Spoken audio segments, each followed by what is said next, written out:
Já, Hlynur, háspennu leikur á móti Haukum, hvernig metur þetta rétt eftir leik?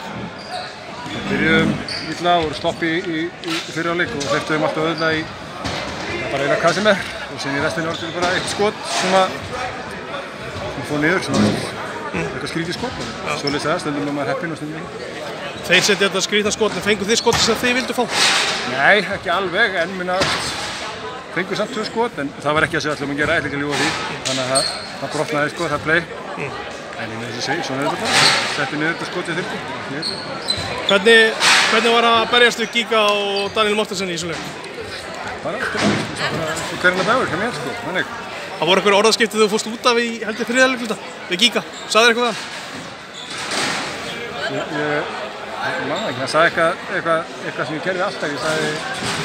Ég sagði ég hef ekkert verið að dekka hann, það var það bara Júlíus sem sá það sko, en það var ekkert stórkostlegt sko sem fór þar á milli.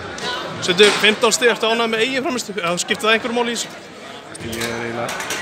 Ég er ekki að leiðin út sko, ég fæ ekki nýja samning og ég skora nokkuð stig, þannig að nei, það skiptir litlu máli núna.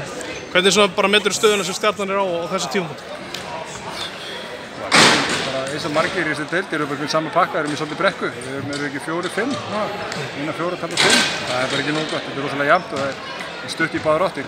Við þurfum að ná nokkru leikjum, helst þessum báðum hérna deildarleikin fyrir jól, þó við hefum neitt byggarleik fram til sko. En já, það er rosa mörg leik í ykkur pakka og þetta hættir þetta, við erum ykkur fullt að leiðum. Takk fyrir þetta Hlynur, gangið þér. Takk.